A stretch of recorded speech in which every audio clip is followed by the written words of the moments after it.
Oho, chyba będzie coś ciekawego dzisiaj.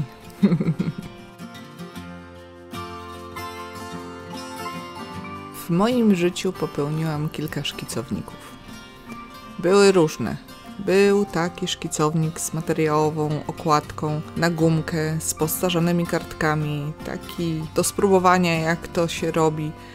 Zawsze mi się notesy i szkicowniki bardzo podobały.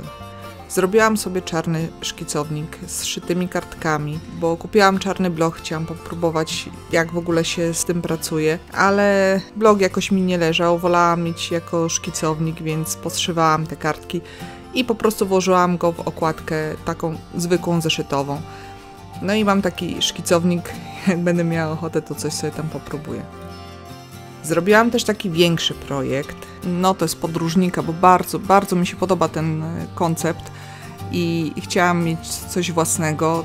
To jest taka szyta okładka z takimi ozdobami przyłączonymi, jest zamykany na guziczek, w sensie, że się zakręca sznureczek i jest to zamknięte. W środku jest wszyta kieszonka, gdzie można różne takie dodatkowe rzeczy sobie pochować i jest też miejsce na długopisy i ołówki. Natomiast same notesy są tak wkładane, zawieszane na sznurku, takim w środku specjalnym, także można w zasadzie ten notes wyciągnąć i włożyć nowy, jak się już zapełni. Obecnie te moje notesy w środku są wykorzystywane bardziej przez moją najmłodszą pociechę niż przeze mnie, ale taki projekcik też mam. No i tutaj jest ostatni mój wytwór. To jest szkicownik do akwareli, bo postanowiłam córce taki szkicownik zrobić. Generalnie szkicowniki do akwareli to nie jest taka tania sprawa, ale jeżeli ma się chwilę czasu, chęci, to można takie coś zrobić. Ten szkicownik jest szyty i klejony, ma okładkę własnoręcznie zrobioną, rozkłada się na płasko, okładka jest z tektury, jest wklejka niebieska, no i w zasadzie można z każdej strony korzystać. Jest rozmiaru A5, poręczny, można założyć gumeczkę, o gumeczce też Wam jeszcze powiem, o co chodzi.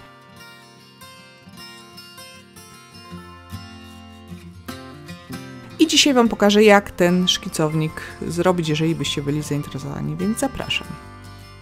Może wpierw słów kilka o tym, czego użyłam do stworzenia tego szkicownika. Tutaj mam taki materiał samoprzylepny, który kiedyś kupiłam w Lidlu albo w Biedronce i tutaj mi się przydał na okładkę. Klej szkolny, bo akurat taki mam i akurat do mojego projektu był wystarczający. Nitka z woskiem, o czym powiem trochę więcej później. Linijka, metka, no bo taka moja mała próżność. Nożyczki, taka szpatułka do zgniatania kartek. Ołówek, igły. Tutaj najlepiej, żeby były to grube igły, a nie takie do cerowania skarpet. Papier kolorowy na wklejki i to, co najważniejsze, to jest blok z papierem akwarelowym. Ten papier ma gramaturę 250 gram na metr kwadratowy i jest to papier 100% celuloza, taki myślę, że przyzwoity do testów i ćwiczeń. Pierwsze, co robię, to odrywam okładkę, bo jest mi tutaj kompletnie niepotrzebna. Staram się, żeby jak najmniej zostało po niej śladu, na tyle, na ile się da. Tekturę z tyłu zostawiam, ponieważ przyda mi się ona później na zrobienie okładki do nowego szkicownika. No i teraz rozklejam tylko każdą kartkę z osobna i za chwilę zabiorę się za ich zginanie. Ja szkicownik postanowiłam zrobić w rozmiarze A5, więc ten blok A4 jest dla mnie idealny, bo w zasadzie tylko składam te kartki na pół, nie muszę nic docinać ani przecinać. Nie mając gilotyny, ewentualnie tremera, jest to odrobinę kłopotliwe, bo tutaj by trzeba było nożyka używać. Lepiej nie używać nożyczek do przecinania papieru albo unikać tego, bo może wyjść krzywo, zresztą tak samo jak z nożykiem. Dobrze, składam te kartki i układam je w pewnej kolejności. Używam tutaj tej szpatułki. Niestety jest to szpatułka z czasopisma, o którym Wam już wielokrotnie wspominałam. I ten plastik jest dosyć miękki, więc tak prawdę mówiąc, to na sam koniec zostały mi tam wyżłobienia. No ale cóż, dała radę ta szpatułka. Papier jest poskładany, teraz staram się go w miarę równo ułożyć i przyłożę go czymś ciężkim. Akurat tutaj jeszcze nieotwarte puzzle. Mam nadzieję, że wkrótce się uda je poskładać. Nie wiem kiedy, ale może za rok, dwa. I teraz zaznaczam sobie miejsca na grzbiecie tych kartek, na tych złożeniach. Miejsca, w których będę robić dziurki, żeby później poszywać te kartki. To, ile się pomierzy tutaj, to w zasadzie już jest indywidualna sprawa, jakie się chce zrobić szycie, w jakiej odległości te szwy mają być. Ja nie chcę robić szycia, żeby szef był widoczny od wewnątrz, jeden obok drugiego. Lubię, jak jest mało tego szwu widoczne, więc podzieliłam sobie w ten sposób, że ten szef widoczny od środka kartki będzie miał długość 3 cm. No i w ten sposób sobie to jakoś obliczyłam. Myślę, że to już trzeba indywidualnie wiedzieć, jaką wysokość ma kartka i ile tych szwów chcemy zrobić. Z pomocą mogą też przyjść bardziej doświadczeni eksperci, tak jak na przykład Cinnamon, którą ostatnio namiętnie oglądałam też przed zrobieniem tego szkicownika, żeby podpatrzeć pewne sztuczki, których jeszcze do tej pory nie znałam. Także polecam, na dole będzie link. Także porobiłam tutaj te dziurki igłą grubszą. Jest to też chwila zabawy.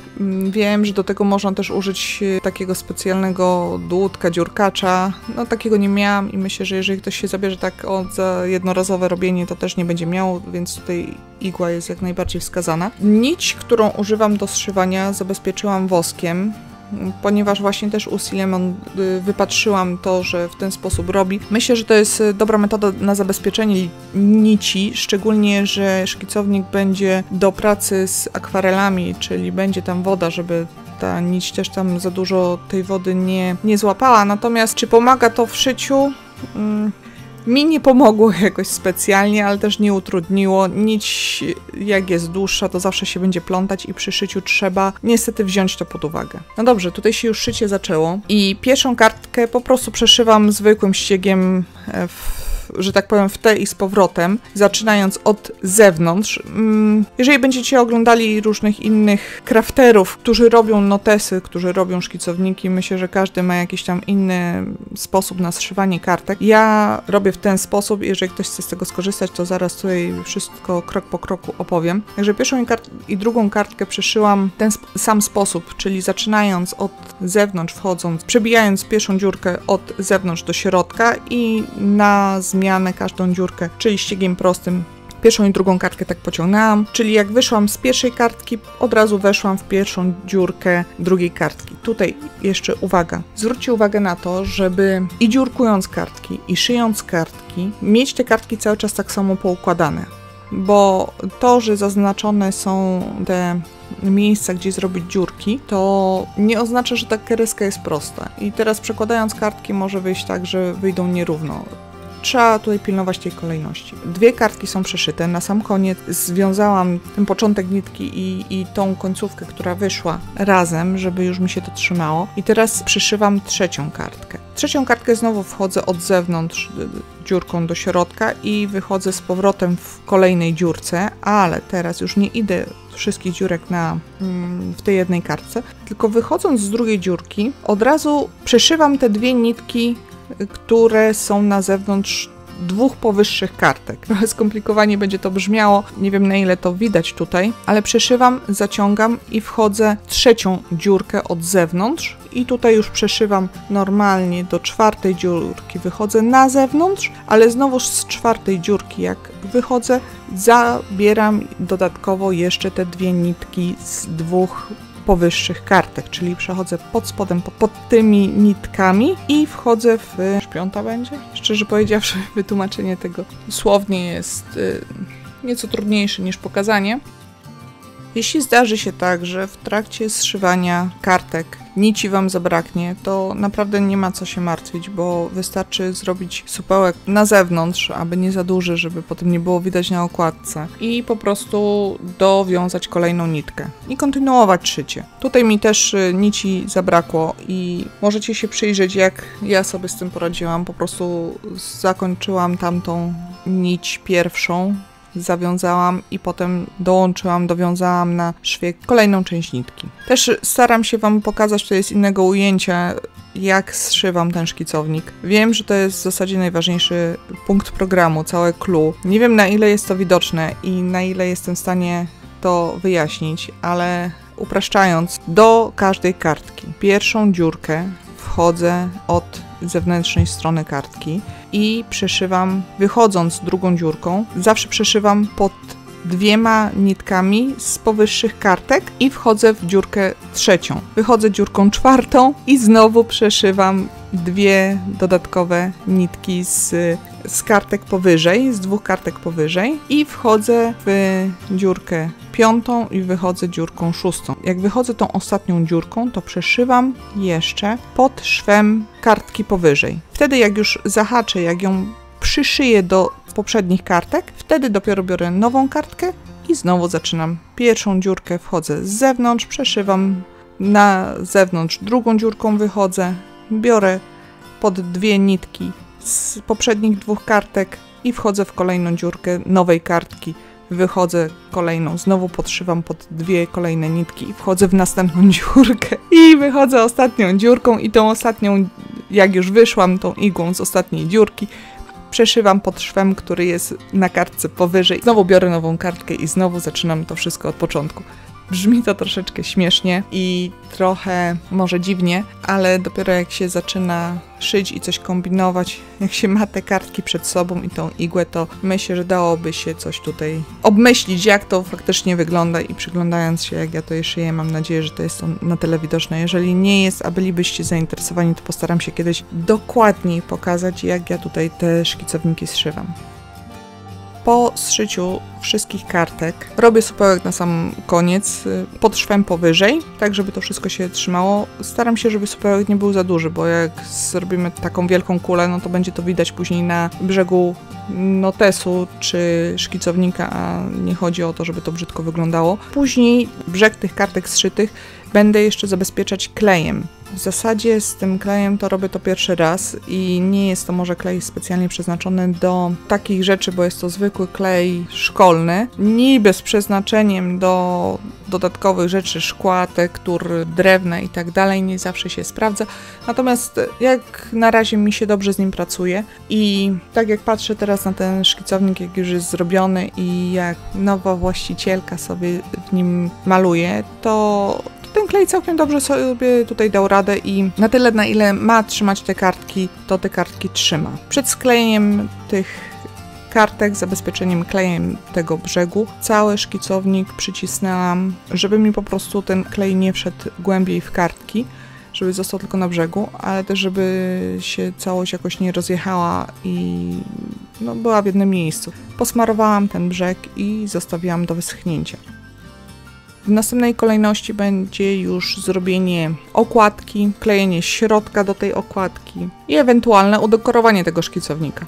Ale to jak zrobiłam okładkę, jak doprowadziłam ten szkicownik do całości, to pokażę Wam już w części drugiej, żeby nie zanudzać Was za bardzo w dzisiejszym filmiku, a jeżeli komuś się podobało, to żeby tym chętniej zajrzał do mnie za tydzień i zobaczył, jak poradziłam sobie ze zrobieniem okładki na ten szkicownik. Mam nadzieję, że taki trochę craftowy filmik też Wam się podoba. Nie tylko malowanie, nie tylko lawenda tu i tam i wszędzie, ale też trochę takich rzeczy z życia wziętych, czyli potrzebuję jak to zrobić. Mam nadzieję, że ktoś skorzysta z tego. Jeżeli skorzystacie, no to dajcie mi znać, jak Wam poszło, czy pracujecie na takich szkicownikach, a może już robiliście kiedyś takie szkicowniki i macie jakieś pomysły dodatkowe, jakieś sztuczki znacie, które można by było zastosować, to się podzielcie tym, bo ja bardzo chętnie posłucham, bo mam w planach zrobienie kilku kolejnych. Kupiłam sobie już papier 100% bawełniany do akwareli, jeden z Fabriano, drugi z Archa i będę testować, co to jest, a chciałabym właśnie zrobić z tych papierów szkicownik, no bo tak mi jest po prostu lepiej i wygodniej. Także jeżeli macie jeszcze jakieś ciekawe pomysły na szkicowniki, no to dajcie znać. Jeżeli skorzystacie z mojego pomysłu, to też dajcie znać, jak Wam poszło. No i zapraszam za tydzień na część drugą, czyli jak zrobiłam okładkę do tego szkicownika. A tymczasem żegnam się ciepło i do następnego razu. Pa!